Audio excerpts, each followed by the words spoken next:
NFC East, but let's focus on the Eagles. That highly touted offense just hasn't lived up to expectations. Some might even call it putrid through the first 2 weeks. One explanation for their struggles could be that opposing defenses know what's coming. That's the story Philadelphia wide receiver Josh Huff was telling the media on Tuesday, 2 days after the Cowboys beat the Eagles 20-10. But by Wednesday, according to Chip Kelly, Huff's story has changed. Here's Kelly and Sam Bradford on the predictability of their offense. I just asked Josh, do you think they had any of our signals? And he said no. So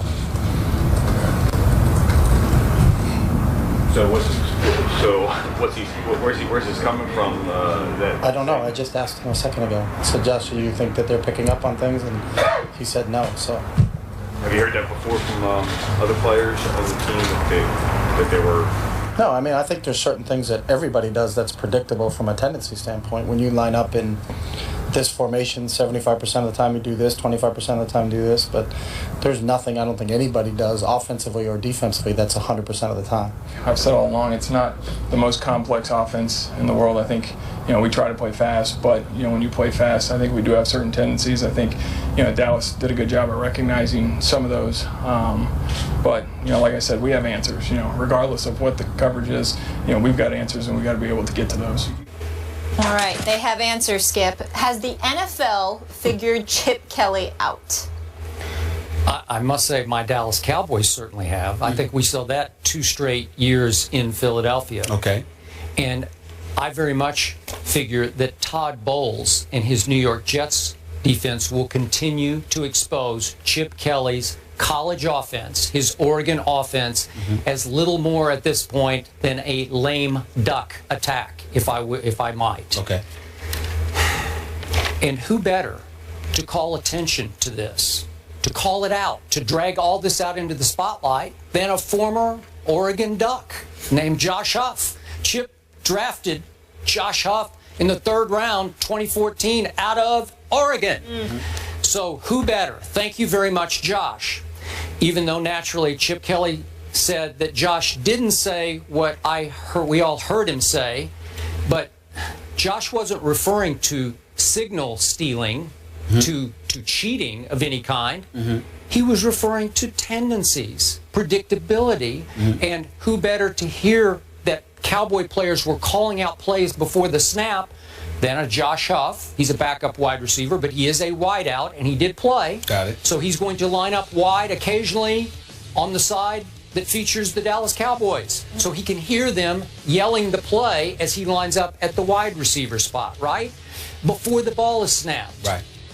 So I thought Sam Bradford was very honest, maybe painfully honest, because he's the first to say, what we're doing is not complex. We're trying to beat you with tempo, with fast break. But what we're doing, I'm paraphrasing slightly what Sam said, very honestly, we're simple. We're not going to beat you with creativity. We're going to beat you with speed, okay? With snaps, snap, snap, snap, before you can get set. Well, that's very interesting to me because Rod Marinelli, coordinator of my Dallas Cowboys, has figured out those tendencies. And Chip agreed that 75% of the time out of this formation, we're probably going to do that. Right. And maybe they were just guessing right all day on Sunday, holding, again, not your Eagles, but those Eagles to barely, what did you call it? You said the score should have been 20-3, right? 20-3. Yeah, so they should have had 3 points at home. Really? So they did get in the end zone late, thanks to Jordan Matthews' touchdown. But my point is this.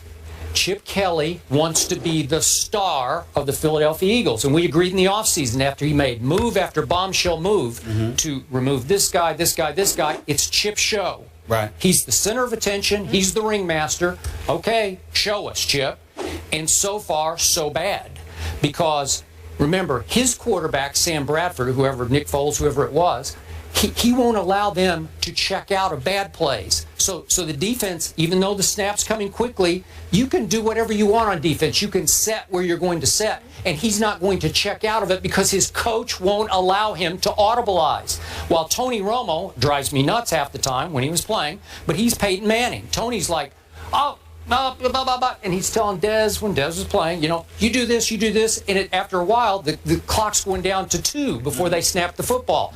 Well, the Eagles don't want to do that. So whatever defense you set in is set in concrete. You don't have to worry that they're going to trick your defense. Yeah, but what I'm trying to, I understand that, and I appreciate the explanation. What I'm trying to gather is, what are you peeling from this? Do you think that's a problem? Huge problem, because now that people are on to that, tendency-wise, maybe Chip's going to flip the script this time and try to run this out of that formation. But I think Chip is one of those guys I always talk about. He walks in the room, he's walked in this room, and he thinks he's the smartest guy in the room, and a lot of times he has been the smartest guy in the room, but he's going to dig in and show you, prove to you, I'm the smartest guy in the room. So is he going to change personnel this week? Nope. I'm Chip Kelly. I don't change personnel. I don't change horses in midstream, nor am I going to change my attack. Watch me. Watch it. It will work. Once again, very, very early in the show in this week, you have utterly disgusted me. Good. You have gotten on my nerves. That because you have forced me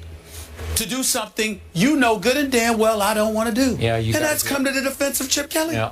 I don't want to do this. You're forcing my hand, because I am a fair-minded and objective human being who thinks about fairness.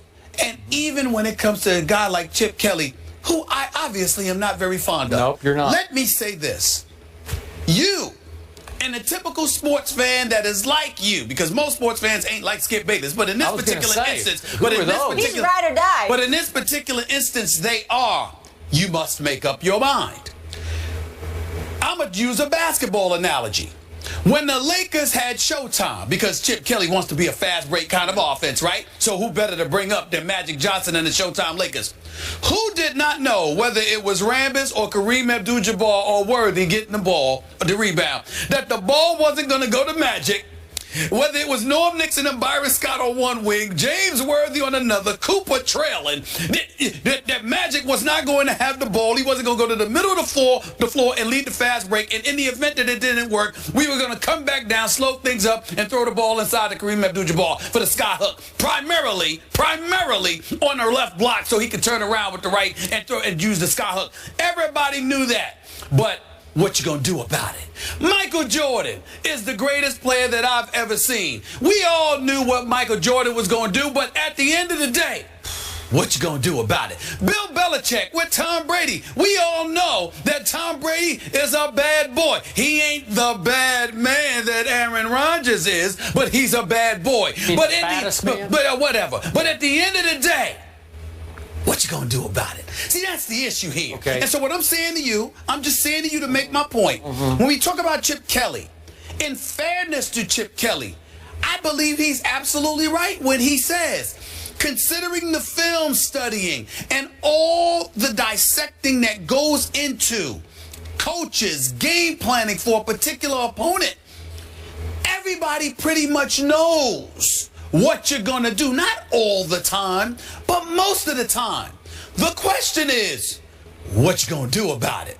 So if Chip Kelly deserves blame for anything, I don't believe it's for his schemes. I don't believe it's for his lack of football intellect. I believe it's because of his moves that he made as a general manager, instituting, implementing some of these 9 new players into his system. That's where I think the problem lies with Chip Kelly. Is Byron Maxwell worth the $61 million you're paying him? What about Walter Thurman III? How you feeling about him? Should you let Evan Mathis go? What about LaShawn McCoy? What about Harriman? Should you have kept your word and took care of him contractually?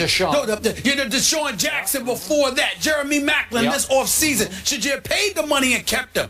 Those are legitimate questions against Chip Kelly. Okay. But not from a schematic perspective, because I think for the most part, everyone knows what you're going to do. The question is, can you stop it? Okay, so here's my problem with your analogy. Chip Kelly wants to be Magic Johnson. He wants to be Kareem and MJ and Tom Brady because he doesn't have a Magic on the football field that I can see. Not yet. I don't see one. Do you see an MJ? Do you see a Tom Brady out there? No, because he doesn't care. They're all cogs in his system. But that's what I'm saying. We agree on that. Yeah. My point is, that's what we should be attacking him for.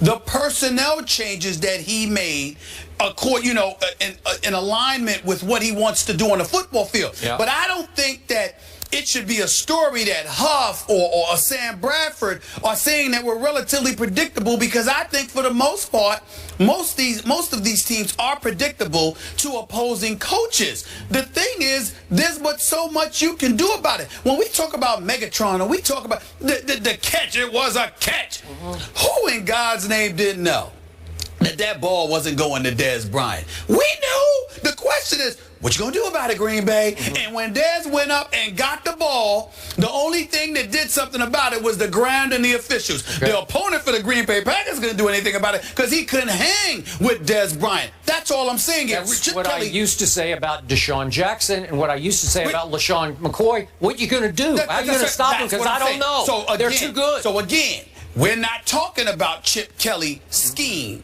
We're talking about Chip Kelly, the personnel guy who's decided, I didn't need those guys. Yes, you did. Therefore, we wouldn't be talking about predictability. We'd be talking about, so what you know what he's going to do, what you going to do to stop it. Okay, so let's look at DeMarco Murray. Chip pulls off the ultimate, watch this. Watch me. Watch it. I'm going to tweak Dallas. I'm going to ruin Dallas. And I'm going to bring him into the fold for X, whatever it was, $24 million guaranteed. Right. Way overpaying for DeMarco at this stage and age of his career. That's just me. That's just you. But am I going to change my offense? Nope. Am I going to line up in the I formation and hand it to DeMarco the way Dallas sometimes does? Nope, not going to do that. So I can even make the case now, DeMarco's got a hamstring issue. Maybe Ryan Matthews is a better fit because they already had him in the fold. Maybe he's a better fit. Maybe they'll be more dangerous. Look, with all due respect, you can make the argument that you're a better fit than DeMarco Murray, considering, I mean, you got 11 yards on 21 carries. What's that, -1, -2 yards? I mean, who the hell? I could do that. Hand me the ball and let me just drop, and I'd still average as many yards as DeMarco Murray is running. I mean, come on. Literally, this is not an exaggeration. It's not an engagement in hyperbole. I could literally get handed the ball by Sam Bradford right now, Stephen A., at 47 years of age on an NFL football team. I believe you that. can hand me the ball. I believe you that. can hand me the ball, and I literally can drop on the ground and average just as many yards as DeMarco Murray is right now. That's just a fact. So the point is, again, we ain't talking about this. We're not talking about his schemes. We're talking about what he has chosen as his personnel. It's one of those, at the end of the day, this is what it comes down to.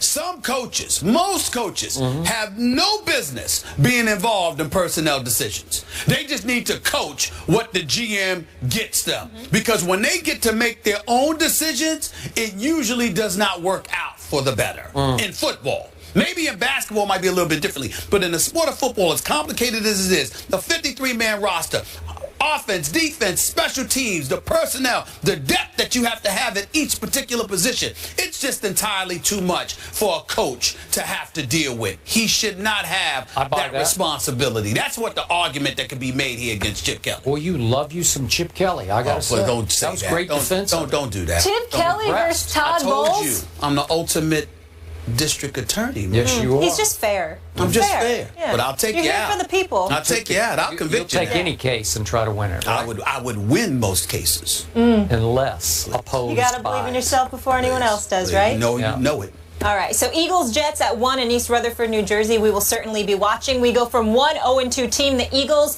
to another. That would be the Seahawks. Cam is back, but what did he gain by returning? We'll get into that next.